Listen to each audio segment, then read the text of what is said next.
അസ്സലാമു അലൈക്കും, welcome back. എന്തൊക്കെയുണ്ട് വിശേഷം? സുഖന്നല്ലേ? അപ്പോൾ ദാ സൂര്യേട്ടനൊക്കെ വന്ന് നല്ല ഉഷാറായിട്ട് നല്ല ആ ഒരു ബ്രൈറ്റ്നസ്സിൽ തന്നെ വീഡിയോ ഒക്കെ എടുത്ത് തുടങ്ങാം. ഫസ്റ്റ് തന്നെ കുറച്ച് പ്രകൃതി രമണീയമായിട്ട് നമുക്ക് വീഡിയോ ഇങ്ങോട്ട് സ്റ്റാർട്ട് ചെയ്താലോ. അപ്പം ഞാൻ പുറത്തിറങ്ങി കുറച്ച് മുല്ലപ്പൂവൊക്കെ ഉണ്ടേനു ഇവിടെ, അത് പറിച്ചെടുക്കലാണ് കേട്ടോ. ഇതിവിടെ ഉണ്ടായി തുടങ്ങിയ ആദ്യത്തെ കുറച്ച് ദിവസങ്ങളിലൊക്കെ മക്കൾക്ക് ഭയങ്കര ഇൻട്രസ്റ്റ് ഇനി ഓലെന്നെ സ്വന്തം പറിക്കലും കൂർക്കലും ചൂടലും ഒക്കെ ആയിട്ട്. പക്ഷെ ഇപ്പോൾ ഓൽക്ക് അത്രക്ക് ഇങ്ങോട്ട് വലിയ താല്പര്യമൊന്നുമില്ല. ഇപ്പൊ മുല്ലപ്പൂ അന്നത്തെ പോലെ ഇങ്ങോട്ട് ഇല്ലേനും, വളരെ കുറച്ചുള്ളൂ. പക്ഷെ എന്നാലും വെറുതെ അതിങ്ങനെ നിന്ന് വാടി പോവല്ലേ. അപ്പൊ ഞാൻ പറിച്ചു വാടിപ്പിക്കാമെന്ന് വിചാരിച്ചു. അങ്ങനെ ഞാനേ കിട്ടിയ കുറച്ച് മുല്ലപ്പൂക്കളെയും പറിച്ചതാ വീട്ടിലേക്ക് വന്നിട്ടുണ്ട് കേട്ടോ. സംഗതി എന്താന്ന് വെച്ചാല് ഇതിമ്മ ഇങ്ങനെ കുത്തിർക്കുമ്പോ നേരം കളയേണ്ട വല്ല ആവശ്യമുണ്ടോ എന്ന് ചോദിച്ചാൽ ഒരാവശ്യമില്ല.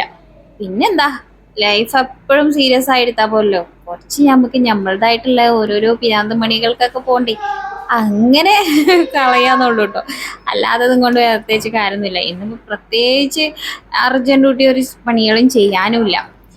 ഇന്നലെ ഈ ക്ലോക്കിന് മാല ചൂടി കൊടുത്ത് നല്ല രസമായി എന്ന് പറഞ്ഞിട്ട് എല്ലാവരും പറഞ്ഞിട്ടുണ്ടായിരുന്നു. ഞാനാണെങ്കിൽ ഇമ്മങ്ങോട്ട് കുളിയുമ്പോ കേറുകയും ചെയ്തു. ഇന്ന് ഞാൻ വേറൊരു മാല സെറ്റ് ആക്കിക്കണേ. പക്ഷെ അതുകൊണ്ട് വേറൊരുത്തര് പറ്റുന്നില്ല. ഓനാണ് അതിന്റെ അടിയിൽ കൂടെ കയ്യും കലാശം കാണിച്ചതൊക്കെ വാങ്ങിണ്ടെന്ന് പോണ കേട്ടോ. ഇന്നലെ ഒരു 3-4 പുഴമീൻ കിട്ടിയിട്ടുണ്ടേനെ. അപ്പൊ അതൊന്ന് കുട്ടിയൊക്കെ പൊരിച്ചെടുക്കാൻ മാത്രമേ ഉള്ളൂ കേട്ടോ. അപ്പൊ അതൊന്ന് വെള്ളത്തിൽ ഇട്ടേക്കാന്ന് വിചാരിച്ചു. ഞാൻ കുറച്ച് വെള്ളമൊക്കെ വെച്ചിട്ടാണ് ഫ്രീസറിൽ വെച്ചിട്ടുണ്ടേനെ കേട്ടോ. അതുപോലെ നല്ല കട്ടായി കിട്ടിക്കണേ. ഇന്നിപ്പോ സൺഡേ ആണ് കേട്ടോ. പക്ഷെ ഞാൻ ഇന്ന് പ്രത്യേകിച്ച് സ്പെഷ്യലുകളൊന്നും ഉണ്ടാക്കിയിട്ടില്ല.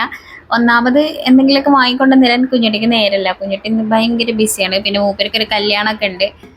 അപ്പം അങ്ങനെ മൂപ്പരെ രാവിലെ എന്തെങ്കിലും ചിക്കനോ ബീഫോ ഒന്നും വാങ്ങാൻ കിട്ടൂല. അപ്പം അതുകൊണ്ട് ഞാൻ തൽക്കാലികം വിചാരിച്ചു ഞാൻ മക്കളും മാത്രമല്ലേ ഉള്ളൂ, അപ്പം ഇതൊക്കെ വെച്ചിട്ട് ഒരു തട്ടിക്കൂട്ട് അഡ്ജസ്റ്റ് ആക്കാം എന്ന് വിചാരിച്ച് അങ്ങനെ ഞാൻ അതൊക്കെ വെള്ളത്തിലിട്ട് പിന്നെ പുറത്തിറങ്ങിക്കണം കേട്ടോ. അതിൻ്റെ ഇടയ്ക്ക് എൻ്റെ അലക്കൽ പരിപാടിയൊക്കെ കഴിഞ്ഞിരിക്കണേ. അത് എങ്ങനെയായാലും ഞാനൊരു 9 മണിയാകുന്നതിന് മുന്നേ അതൊക്കെ അവസാനിപ്പിച്ചു. കാരണം ഇപ്പം തന്നെ വെയിലായി. വെയിലിപ്പോൾ ഇവിടേക്കും കൂടി വന്നു കേട്ടോ. നമ്മളെ അടുപ്പ് കത്തിക്കണോടത്തേക്കും കൂടി വന്നിക്കണേ. പക്ഷേ അതൊന്നും നമ്മൾ കാര്യമാക്കണില്ല. അടുപ്പ് കത്തിക്കേണ്ടത് കേട്ടോ. ഇമ്മ കൊണ്ടുവന്നിട്ട് തന്ന വറകുകളാണ് കേട്ടത്. അപ്പം അതൊക്കെ മഴ പെയ്യണീന് മുന്നേ അതൊക്കെ തീർക്കണം. അപ്പൊ ഞാൻ കുറെ ഇവിടുന്ന് അങ്ങോട്ടും ഇങ്ങോട്ടൊക്കെ മാറ്റി വെക്കണം കേട്ടോ. ഇപ്പൊ ഭയങ്കര പാമ്പിന്റെ ശല്യവും ഇതൊക്കെ എല്ലാം പറയുന്നത് കേൾക്കുമ്പോൾ ഭയങ്കര പേടിയാണ്. അപ്പൊ ഞാൻ അതൊക്കെ ഒരു ഭാഗത്തേക്ക് അങ്ങോട്ടും ഇങ്ങോട്ടൊക്കെ മാറ്റിക്കണ്ടേ. അതിൻ്റെ ഇടയ്ക്ക് ഇത് ഞാൻ അറിയാതെ നടന്ന സംഗതികളാണ് കേട്ടോ. ഞാൻ ക്യാമറ അവിടെ ഇങ്ങനെ ഓഫാക്കി വെച്ചിക്കിനി. ലെവൻ അത് ഒറ്റക്ക് ഓണാക്കി ഞാനിതിങ്ങനെ ഓഫാക്കണത് ഓണാക്കണതൊക്കെ കണ്ടുപിടിച്ചിക്കണേ. എന്നിട്ട് പിന്നെ ലാസ്റ്റ് 2 എനിക്കിങ്ങനെ കാണിച്ചു തന്നതാണ് കേട്ടോ. എന്നെ വിളിച്ചിട്ട് ഇങ്ങനെ കാണിച്ചു തന്നതാണ്. ഒറ്റയ്ക്ക് തന്നെ ക്യാമറ ഓൺ ആക്കാനും ഓഫ് ആക്കാനൊക്കെ പഠിച്ചു എന്നുള്ളത് ഓൻ എനിക്ക് തന്നെ വിളിച്ചിട്ട് പിന്നെ കാണിച്ചൊക്കെ തന്നിട്ടുണ്ട് കേട്ടോ. പിന്നെ അത് എനിക്ക് തന്നെ പാരേനു. ഞാൻ എവിടെ ക്യാമറ വെച്ചാലും ഓ മണ്ടി എന്നത് ഓഫ് ആക്കിനി. പിന്നെ ആവശ്യമില്ലാടത്തൊക്കെ എത്തുമ്പോൾ ഓണാക്കി ചെയ്തീന് കേട്ടോ.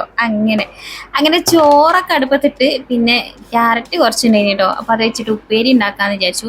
ഇവിടെ എനിക്ക് വലിയ ഇഷ്ടമൊന്നുമില്ല ക്യാരറ്റ് ഉപ്പേരി വെക്കണത് കേട്ടോ. ബാക്കിയുള്ള എല്ലാവർക്കും നല്ല ഇഷ്ടമാണ്. ആ ജൂനും നിയമോക്കും ഒക്കെ ഭയങ്കര ഇഷ്ടമാണ്. ജെനു അത് വെറുതെ അങ്ങനെ ചോദിച്ച് വാങ്ങിക്കോട്ടെ. ക്യാരറ്റ് ആയാലും ബീട്രൂട്ട് ആയാലും പച്ചക്കുന്നാനും ഉപ്പേരി വെച്ചിരുന്നാലും അവന് ഭയങ്കര ഇഷ്ടമാണ്. അപ്പം ഞാൻ ഉള്ള ക്യാരറ്റുകളൊക്കെ ഇങ്ങനെ കേട് വന്ന് പോകാനായിന്. അപ്പോൾ കൊത്തി നുറുക്കി ഞാൻ ഇതാക്കി കൊണ്ടിരിക്കുക കേട്ടോ. അതിൻ്റെ ഇടയ്ക്ക് ഇന്നൊരാളെ ബർത്ത്ഡേന് ഞാൻ മറന്നിട്ടുണ്ടേനു കേട്ടോ. കുറച്ച് കഴിഞ്ഞപ്പോഴാണ് എനിക്കത് ഓർമ്മ. തലേ ദിവസം വരെ ഓർമ്മ ഉണ്ടേനു. ഇന്ന് നമ്മുടെ കുട്ടീൻ്റെ ബർത്ത്ഡേ ആണ് കേട്ടോ. അങ്ങനെ ഒരു 9 മണിയൊക്കെ ആയപ്പോഴാണ് എനിക്ക് ഓർമ്മ. അതിൽ പിന്നെ കുഞ്ഞുട്ടിനോട് പറഞ്ഞിട്ട് ഞാൻ മുട്ടായി പാക്കറ്റൊക്കെ വാങ്ങിച്ചീന് കേട്ടോ. അപ്പോൾ ഇവിടെ അടുത്ത് കൂടി ഉള്ള കുട്ടികൾക്ക് കൊടുക്കാനാണ്. എൻ്റെ കുട്ടിക്ക് ബർത്ത്ഡേ ആയാലുള്ള ആകെയുള്ള ഒരു വിഷമം എന്താ വെച്ചാൽ ഓളെ സ്കൂളിലുള്ള കൂട്ടുകാർക്ക് കൊടുക്കാൻ പറ്റൂല എന്നുള്ളതാണ്. ഏപ്രിലിൽ ഓളെ ബർത്ത്ഡേ വന്നാൽ നമ്മൾ എന്ത് ചെയ്യും? ഏപ്രിലിൽ മുട്ടായി കൊടുക്കാനായിട്ട് നമുക്ക് സ്കൂൾ തുറക്കണം എന്ന് പറയാൻ പറ്റൂലല്ലോ. എല്ലാ ബർത്ത്ഡേ വരുമ്പോഴും പറയുന്ന ഒരു സങ്കടമാണത്. നമുക്ക് ഇനി അടുത്ത ജന്മത്തിലെങ്കിലും സ്കൂളുള്ള ദിവസങ്ങളിൽ ജനിപ്പിക്കാൻ വേണ്ടി പഠിച്ചവനോട് പറയാമെന്നൊക്കെ പറഞ്ഞ് ഞാൻ ഓളെ സമാധാനിപ്പിച്ചലാണ് കേട്ടോ. അതിൻ്റെ ഇടയ്ക്ക് ഞാൻ ഇവിടെ മീനൊക്കെ കേക്കിക്കൊണ്ട് നിൽക്കണേ. അതുകൊണ്ട് നല്ല പണി എടുക്കുന്നുണ്ട്. ഇപ്പം അത് വാങ്ങിച്ചിട്ടില്ലെങ്കിൽ നമുക്ക് മീൻ പൊരിക്കാൻ കിട്ടും. അല്ലെങ്കിൽ വല്ല തോരനാക്കി എടുക്കേണ്ടി വരും. ഒന്നായിട്ട് കിളിമ്പി പൊട്ടിച്ചിട്ടോ. അപ്പം അതാ ഞാൻ മീൻ കഴുകി കൊണ്ട് നിൽക്കണേ. ഒന്നും കൂടി ഒന്ന് കഴുകി വൃത്തിയാക്കിയൊക്കെ എടുത്ത് മസാലയൊക്കെ പുരട്ടി പിന്നെ ഓയിലിന്റെ കുപ്പിത്തെ ഇത് കഴിഞ്ഞിരിക്കണം കേട്ടോ. അതാണ് അടപ്പൊക്കെ ഊരിയിട്ട് ഒഴിച്ചു കൊടുക്കണത്.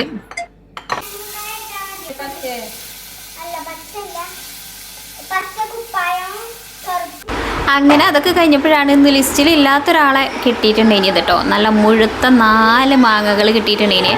കുഞ്ഞുട്ടിക്ക് കുറച്ച് നേരത്തെ പണി ഉണ്ടേനി. അതിന് പോയപ്പോൾ മൂപ്പർക്ക് കിട്ടിയതാണ് കേട്ടോ. അപ്പം ഈ 4 മാങ്ങ ഞാൻ ഇതുപോലെ അവിടെ വെച്ചിട്ടുണ്ടെങ്കിൽ മക്കളത് ചെത്തി തിന്നലും പിന്നെ വല്ല ഇമ്മാതിരി വേനൽക്ക് വല്ല കോയിൽ വെക്കേണ്ടി വരും. അപ്പോൾ അതിലേറെ നല്ലത് വേഗം 2-3 എടുത്തിട്ട് വെട്ടി നുറുക്കി അച്ചാറിടാന്ന് വിചാരിച്ചു. എന്തിനപ്പോൾ എടുത്തുകൊണ്ട് വേഗം പീൽ ചെയ്തത് എന്നുള്ളത് എനിക്കറിയില്ല. അച്ചാറിനിപ്പോൾ അങ്ങനെ വെട്ടി നുറുക്കിയാൽ പോരെ. അപ്പോൾ ഒന്ന് ഇതാക്കിയപ്പോൾ പിന്നെ ഞാൻ വിചാരിച്ചു ഇതിനെ പിന്നെ വെറുതെ തൊലി കളയണേ. പിന്നെ ബാക്കിയൊക്കെ ഞാൻ തൊലി കളയാതെയാണ് കേട്ടോ എടുത്തിട്ടുണ്ടെങ്കിൽ. ഞാൻ ഭയങ്കര അച്ചാറിൻ്റെ നുണച്ചിയാണ് കേട്ടോ. അതുകൊണ്ട് തന്നെ ഇവിടെ ഞാൻ അച്ചാറിട്ട് വെക്കലേ ഇല്ല. അച്ചാറിട്ടാൽ ഞാൻ തന്നെ ചക്കക്കൂട്ടാൻ തിന്നും പോലെ വാരി വലിച്ച് തിന്നും. അതിൻ്റെ ഇടയ്ക്ക് നമ്മൾ ബർത്ത്ഡേകൾ കുളിച്ച് ഒറ്റക്ക് മുടിയൊക്കെ കെട്ടി സൂപ്പറായിക്കണം കേട്ടോ. ഇന്ന് ബർത്ത്ഡേ ആയതുകൊണ്ട് പെട്ടെന്ന് കുളിച്ച് നല്ല ഡ്രസ്സൊക്കെ ഇട്ട് നടക്കണം എന്നാണ് ഓള് പറഞ്ഞത് കേട്ടോ. എന്നാൽ പിന്നെ ഓളെ ഇഷ്ടത്തിന് നടക്കട്ടെ എന്ന് ഞാനും വിചാരിച്ച്. അതിൻ്റെ ഇടയ്ക്ക് സ്പെഷ്യലൊന്നുമില്ലേ എന്നൊക്കെ ഇടയ്ക്ക് വന്ന് എന്നോട് ചോദിക്കണമുണ്ട് കേട്ടോ.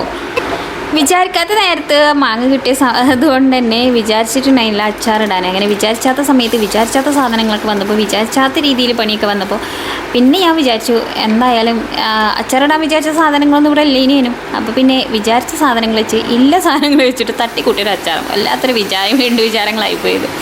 അങ്ങനെ ഞാനതാ അച്ചാറ് തട്ടിക്കൂട്ടി സെറ്റപ്പാക്കി വെച്ചിക്കണം കേട്ടോ. ഇതിന് ഞാൻ കൂടുതൽ വിനാഗിരിയൊന്നും ചേർക്കൂല. കാരണം അതിൻ്റെ ആവശ്യം ഇവിടെ ഇല്ല. കേടുവരാനൊന്നും നിൽക്കൂല. അതിന് മുന്നേ തന്നെ അത് തീർക്കൂല നമ്മൾ. പിന്നെന്താ. അപ്പോൾ ഇതാ ഓയിലും കുപ്പി ഒഴിഞ്ഞിക്കണേ. അപ്പോൾ അതൊന്ന് കേകിയെടുത്തേക്കാന്ന് വിചാരിച്ച്. അപ്പം എന്നോട് ഒരാൾ ചോദിച്ചിട്ടുണ്ടെങ്കിൽ ഇൻസ്റ്റാഗ്രാമിൽ വന്നിട്ട് ചോദിച്ചിട്ടുണ്ടെങ്കിൽ നിങ്ങൾ ആ ഓയിലും കുപ്പി ക്ലീൻ ചെയ്യുമ്പോൾ ഒന്ന് കാണിച്ചു തന്നെ എന്നുള്ളത്. ഞാൻ ഓരോ പ്രാവശ്യം ഓയിൽ ഒഴിക്കുമ്പോഴൊന്നും ക്ലീൻ ചെയ്യലൊന്നുമില്ല കേട്ടോ. ഒരു 2-3 പ്രാവശ്യമൊക്കെ ആകുമ്പോൾ അങ്ങോട്ട് ക്ലീൻ ചെയ്യും കേട്ടോ. അപ്പോൾ പിന്നെ പറ്റിയതാകുമ്പോൾ അഴുക്കാവാൻ നിൽക്കലില്ല. ആകപ്പാടെ ഒട്ടി പിടിച്ച് അങ്ങനെ ആവാനും നിൽക്കലില്ല. ഇതിൽ സൺഫ്ലവർ ആണ് കേട്ടോ ഒഴിച്ചക്കൽ. അതുകൊണ്ടാണ് ഇത് ഇത്ര ക്ലീൻ ആയിട്ട് നിൽക്കുന്നത്. നമ്മൾ സാധാ പാം ഓയിലൊക്കെ ആണെങ്കിൽ അത് കുപ്പിയൊക്കെ ആകെ ഇതാവും കേട്ടോ. അങ്ങനെ ഇത്ര ക്ലീനായി നിൽക്കില്ല. ഞാൻ സൺഫ്ലവർ ആണ് ഉപയോഗിച്ചത് കേട്ടോ പൊരിക്കാനും ഇതിനൊക്കെ. എനിക്കറിയില്ല പാം ഓയിലാണോ സൺഫ്ലവർ ആണോ നല്ലത്, രണ്ടും ഒരേപോലെയാണോ ഒന്നും എനിക്കറിയില്ല. ഞാൻ ആരോ ഒരു വീഡിയോയിൽ ഇങ്ങനെ പറയുന്നത് കേട്ടിനി സൺഫ്ലവർ അധികം എണ്ണ കുടിക്കൂല സാധനങ്ങളൊന്നും എന്നുള്ളത്. അതുകൊണ്ട് ഞാൻ സൺഫ്ലവർ ആക്കിയതാണ് കേട്ടോ. പിന്നെ കുപ്പിയൊക്കെ ക്ലീൻ ചെയ്യുന്ന ഒരു ബ്രഷിൻ്റെ അടുത്ത് ഉണ്ടായിരുന്നു. അത് കുട്ടികളൊക്കെ പാടെ എടുത്തിട്ട് അങ്ങനെ പൊട്ടിപ്പോയിട്ടുണ്ടായിരുന്നു കേട്ടോ. ഇതിപ്പോൾ ഞാൻ ഒന്നും ചെയ്യലില്ല. അതിക്ക് കുറച്ച് ലിക്വിഡ് ഒഴിച്ച് വെക്കുക, എന്നിട്ട് വെള്ളം ഒഴിച്ചിട്ട് അങ്ങോട്ട് കുലുക്കിയിട്ട് ഒരു 2-3 പ്രാവശ്യം ഇങ്ങനെ കുലുക്കുക. അപ്പോൾ അങ്ങനെ കുലുക്കുമ്പോൾ അതിൻ്റെ ഇതുകളിങ്ങനെ കുലുക്കുമ്പോൾ നല്ലോണം കരുതണം. കുപ്പി ആയതുകൊണ്ട് വെള്ളത്തിൻ്റെ വൈക്കലും ഉണ്ടായതുകൊണ്ട് കയ്യിൽ നിന്ന് പോയാൽ പിന്നെ പറഞ്ഞിട്ട് കാര്യമില്ല. സംഗതി നല്ല ക്വാളിറ്റി ഉള്ളതൊക്കെയാണ്. പക്ഷേ കയ്യിൽ നിന്ന് പോയാൽ പിന്നെ അതിൻ്റെ ക്വാളിറ്റി ഒന്നും പറഞ്ഞിട്ട് കാര്യം ഇല്ല കേട്ടോ. അപ്പം നല്ലോണം വെള്ളം നിറച്ചൊഴിച്ചിട്ട് ഇങ്ങനെ കുലുക്കി ഇതാക്കുമ്പോൾ അതിൻ്റെ സോപ്പും മതിയൊക്കെ ഇങ്ങനെ പോകും. 2-3 പ്രാവശ്യം ഇങ്ങനെ കേക്ക് എടുത്താൽ മതി.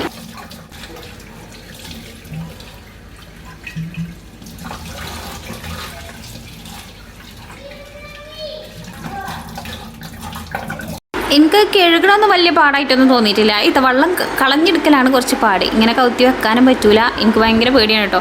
കാരണം ആ ഒരു വായ്ഭാഗം തീരെ കനല്ലാത്തതുകൊണ്ട് ചിലപ്പോൾ പോകാൻ സാധ്യതയുണ്ട്. അപ്പോൾ ഞാൻ ഇതേപോലെ വല്ല കുപ്പിയിലോ വല്ല ഗ്ലാസ്സിലോ ഇങ്ങനെ വെക്കലാണ് കേട്ടോ. എന്നിട്ട് പിന്നെ കുറച്ച് കഴിഞ്ഞിട്ട് ഞാൻ നേരെയും വെച്ചിട്ട് അങ്ങനെയൊക്കെ ക്ലീനാക്കി ഉണക്കിയെടുക്കലാണ് കേട്ടോ. അത് ഫുള്ളായിട്ട് ഉണങ്ങിയിട്ടില്ലെങ്കിൽ പിന്നെ അതിൻ്റെ ഉള്ളിൽ ഞാൻ ഒരു കഷ്ണം ഇട്ടിട്ട് അങ്ങനെ വെള്ളം തോർത്തിരിക്കലാണ്ട് ചെയ്യാം.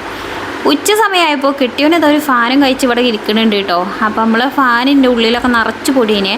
ഇതൊന്നും കഴിച്ച് ക്ലീനാക്കലൊന്നും എനിക്കറിയില്ല കേട്ടോ. ഞാൻ മറ്റേ അതിൻ്റെ ചിറകൊക്കെ കഴിച്ചിങ്ങനെ ഒന്ന് ക്ലീനാക്കി കൊടുക്കൽ മാത്രമാണ് ചെയ്യുക. അപ്പോൾ ഇതിൻ്റെ ഉള്ളിലൊക്കെ നിറച്ച് പൊടിയായപ്പോൾ ഇതൊക്കെ മൂപ്പര് ക്ലീനാക്കാൻ വേണ്ടിങ്ങാണ്ട് മൂപ്പര് ഇത് കുത്തിക്കെട്ടയച്ചിട്ട് പണിയാണ് കേട്ടോ. അങ്ങനെ മൂപ്പര് അതായിട്ട് പോട്ടെ. ഞാനിതാ ഇവിടെ കുറച്ച് പണി എനിക്കുന്നുണ്ട്. എൻ്റെ കുഞ്ഞു പെണ്ണ് ഇന്ന് പിറന്നാളാണല്ലോ. അപ്പം ഇന്ന് കേക്കൊന്നും വാങ്ങിയിട്ടുണ്ടായിരുന്നില്ല കേട്ടോ. ഞാൻ 2 ദിവസം മുന്നേ തന്നെ പറഞ്ഞിട്ടുണ്ടായിരുന്നു ഇനിയിപ്പോൾ കേക്ക് വേണമെന്നൊന്നും പറഞ്ഞാണ്ട് ബുദ്ധിമുട്ടിക്കാൻ നിൽക്കണ്ട. നമുക്കിപ്പോൾ ഓൾറെഡി കല്യാണവും ഒക്കെ ആയതുകൊണ്ട് ഞങ്ങൾക്കൊരു കല്യാണമൊക്കെ ഉണ്ട് കേട്ടോ. അപ്പോൾ അതിന് വേണ്ടിയിട്ട് എല്ലാവർക്കും ഡ്രസ്സും ചെരുപ്പും കാര്യങ്ങളൊക്കെ ആയിട്ട് നല്ലൊരു സംഖ്യ ഞങ്ങൾ പൊട്ടിച്ചിരിക്കണേ. അപ്പോൾ പിന്നെ ഇനിയിപ്പോൾ ബർത്ത്ഡേക്ക് ഒരു കേക്ക് എന്നൊന്ന് പറഞ്ഞാണ്ട് ഇപ്പച്ചിനെ ബുദ്ധിമുട്ടിപ്പിക്കണ്ട, നമുക്ക് തൽക്കാലികം ബർത്ത്ഡേക്ക് ഒരു പായസം ഉണ്ടാക്കി തരാം, അങ്ങനെ പോരെയെന്ന് ഞാൻ ചോദിച്ചിട്ടുണ്ടായിന് കേട്ടോ. അപ്പോൾ ഓക്കെ എന്ന് പറഞ്ഞിട്ടുണ്ടായിന്. അങ്ങനെ ഞാനെന്നാൽ പായസം രാവിലെ ഒന്നും ഉണ്ടാക്കി കൊടുക്കാൻ കൂടിയില്ല. ഇപ്പോഴാണ് പായസം ഉണ്ടാക്കാൻ കൂടിയത്. അപ്പോൾ ഞാനത് ഉണ്ടാക്കുന്നുണ്ട്. അപ്പോൾ സേമിയന് അടുപ്പത്ത് വെച്ചത്തെ ഇടയിൽ ഞാനിവിടെ കാക്ക എന്താ പണിയെടുക്കണമെന്നൊക്കെ ഇങ്ങനെ വന്ന് നോക്കുകയാണ്. അപ്പോൾ കാക്ക അതൊക്കെ തോത്തി തുടച്ച് നന്നാക്കി ചിറകൊക്കെ ഫിറ്റ് ചെയ്ത് കൊണ്ടിരിക്കുകയാണ് കേട്ടോ. അപ്പോൾ ചിറകുമ്പിലും പൊടി ഉണ്ട് എന്നൊക്കെ പറഞ്ഞിട്ട് ആൾ അതും തുടച്ചൊക്കെ വൃത്തിയാക്കി ഒക്കെ ഒന്ന് സെറ്റാക്കി തന്നിട്ടുണ്ടേനി കേട്ടോ. ലീവുള്ള ദിവസം പെരിയിലിരിക്കുകയാണെങ്കിൽ ഇതേപോലെ എന്തെങ്കിലുമൊക്കെ അല്ലറ ചില്ലറ ക്ലീനിങ്ങൊക്കെ മൂപ്പരും എടുത്തു തരലുണ്ട് കേട്ടോ. അങ്ങനെ എന്ത് പറയാൻ അവിടെ പോയി കുറച്ച് നേരം തൊള്ളിയും കാട്ടി നിന്നീൻ്റെ ഗ്യാപ്പിൽ ഇവിടെ ചെറുതായിട്ടൊന്ന് തിളച്ച് തൂവി പോയിട്ടുണ്ടായിരുന്നു. ഒരിത്തിരി പാല് പോയിട്ടുണ്ടായിന് കേട്ടോ. അങ്ങനെ ആ സേമിയൻ ഏകദേശം ഇങ്ങനെ വെന്ത് വന്നിട്ടുണ്ടായിന്. അപ്പോൾ ഇത്തിരി ചൊവ്വരി ഉണ്ടായിന് കേട്ടോ. ഇതൊക്കെ എന്താണ് റമദാനിന് കൊണ്ടുവന്നത് ബാക്കിയുള്ള സാധനങ്ങളാണ് കേട്ടോ. ചൊവ്വരി ഒരിത്തിരി ഉള്ളതിന്. അപ്പോൾ അതും ഞാൻ ഒരിത്തിരി വെള്ളം ഒഴിച്ചിട്ട് വേവിച്ചിട്ട് അതും ഇതിൽ ചേർത്ത് കൊടുത്തു കേട്ടോ. പിന്നെ കുറച്ച് കസ്റ്റാർഡൊക്കെ കലക്കി വെച്ച് ഒരു വെറൈറ്റി ആയിക്കോട്ടെ എന്ന് വിചാരിച്ചിട്ട് അങ്ങനെയൊക്കെ ചെയ്തിട്ടുണ്ടേനി കേട്ടോ. പിന്നെ ഏലക്കായ് കുത്തിച്ചതച്ചിട്ടും ഒരിത്തിരി ഉപ്പും ഒത്തിരി പഞ്ചാരയും ഒക്കെ ഒന്ന് ചേർത്തിട്ട് ഒന്ന് സെറ്റപ്പാക്കി എടുത്തിട്ടാണ് ചെയ്തിട്ടുണ്ടേനി ഇത് കേട്ടോ. ഇവിടെ എല്ലാ ബർത്ത്ഡേക്കും കേക്ക് വാങ്ങലും അങ്ങനത്തെ ഒന്നുമില്ല. പക്ഷേ ചില സമയത്തൊക്കെ കേക്ക് വാങ്ങലുണ്ട്. ചില സമയത്ത് ഇതുപോലെ ഓല സന്തോഷത്തിന് വല്ല ബിരിയാണിയോ അങ്ങനെ എന്തെങ്കിലുമൊക്കെ ഒന്ന് ഓല ബർത്ത്ഡേ സ്പെഷ്യൽ എന്ന രീതിയിൽ ഉണ്ടാക്കി കൊടുക്കലുണ്ട് കേട്ടോ. ഇന്നിപ്പോൾ അതാ ഞാനൊരു പായസത്തെ മകട് ഒതുക്കി. പായസം വെന്ത് വന്നപ്പോൾ ഞാൻ മാത്രമേ ഉള്ളൂ അപ്പോൾ അത് കുടിക്കാൻ. ജനിക്കുട്ടൻ ഉറങ്ങാണ്. അതിൻ്റെ ഇടയ്ക്ക് കുഞ്ഞുട്ടി ഫാനൊക്കെ നന്നാക്കി. കുഞ്ഞുട്ടി അവിടെ കിടന്നിട്ട് ഉറങ്ങിയിട്ടുണ്ടേനി. പിന്നെ മക്കളൊക്കെ കളിക്കാനും പോയിട്ടുണ്ടേനി. അങ്ങനെ ഈ പായസം കുറച്ച് ലൂസാക്കിയിട്ടാണ് കേട്ടോ ഞാനിപ്പോൾ എടുത്തിക്കണത്. അത് ഇനി കുറച്ച് കഴിഞ്ഞ് ഒന്ന് ചൂടാറി കഴിഞ്ഞ് എല്ലാവരും കുടിച്ചാനൊക്കെ വരുമ്പോഴത്തേന് അത് ഒന്നും കൂടി ഒന്ന് കുറുകി വരും കേട്ടോ. അപ്പം എനിക്ക് കുറുകാലശമല്ല. അതെങ്ങനെ ഉണ്ട് ഒന്ന് രുചിച്ചൊക്കെ ആയിട്ട് ഭയങ്കര ഒരു ത്വര. അപ്പോൾ ആ ത്വരക്കും വേണ്ടിയിട്ട് ആദ്യം തന്നെ ചൂട് കൊടുക്കാൻ എടുത്തുകൊണ്ട് ആ നാവൊന്ന് പൊള്ളിച്ചപ്പോൾ ആ ത്വര തീർന്നും ചെയ്തു. അങ്ങനെ ഞാനാണ് കേട്ടോ എടുത്ത് കഴിച്ചു നോക്കിയിട്ടുണ്ടായിരുന്നത്. പിന്നെ ഓൽക്കൊക്കെ കഴിക്കാനുള്ള സമയമായപ്പോഴത്തേന് അതൊന്നും കൂടിയൊക്കെ ഒന്ന് കുറുകി സെറ്റായിട്ടുണ്ടായിന് കേട്ടോ. ഇനി ഇത് വേണമെന്നുണ്ടെങ്കിൽ ഒന്ന് ഫ്രിഡ്ജിലൊക്കെ വെച്ച് തണുപ്പിച്ചിട്ടൊക്കെ വേണമെങ്കിൽ കൊടുക്കാം. ഞാൻ തണുപ്പിച്ചിട്ടൊന്നും ഉണ്ടായില്ല. അങ്ങനെ തന്നെ ചൂടാറി കഴിഞ്ഞതിന് ശേഷം എല്ലാവർക്കും ഇതാക്കി കൊടുക്കുകയാണ് ചെയ്തിട്ടുണ്ടായിരുന്നത്. ഇത്രയും നേരം വോയിസ് ഓവർ കൊടുത്ത് വന്നപ്പോഴാണ് എനിക്ക് തോന്നിയത് ഫാനിൻ്റെ സൗണ്ട് നന്നായിട്ട് ആ വോയിസിനൊക്കെ എഫക്റ്റ് ചെയ്തിരിക്കണമെന്നുള്ളത്. അപ്പോൾ ഇത്രയും സമയത്തെ വോയിസ് ഇനി ഞാൻ വീണ്ടും വോയിസ് കൊടുക്കാറിന് കുറച്ച് പണിയാണ്. അതുകൊണ്ട് ഒന്നാണ് ക്ഷമിച്ചാൽ കേട്ടോ. ഈ വീഡിയോ നല്ല ചൂടല്ലേ, അതുകൊണ്ട് ഫാനിടാതെ നൗത്ത് നിൽക്കാൻ വയ്യ, അതുകൊണ്ടാണ് കേട്ടോ. അപ്പോൾ അങ്ങനെയൊക്കെയായിരുന്നു ഇന്നത്തെ നമ്മളെ വീഡിയോ വിശേഷങ്ങൾ. നിങ്ങൾക്ക് എല്ലാവർക്കും ഇഷ്ടമായി കാണുമെന്ന് പ്രതീക്ഷിക്കുന്നുണ്ട്. ഇഷ്ടമായിക്കണമെങ്കിൽ എന്തായാലും മറക്കാതെ ലൈക്കൊന്നും ചെയ്യണം കേട്ടോ. അപ്പോൾ വീണ്ടും നല്ല അടിപൊളിയായിട്ടുള്ള വീഡിയോസൊക്കെ ആയിട്ട് ഞാൻ വീണ്ടും വരാം. അപ്പോൾ ഇൻഷാ അല്ലാഹ് അസ്സലാമു അലൈക്കും, ബൈ ബൈ.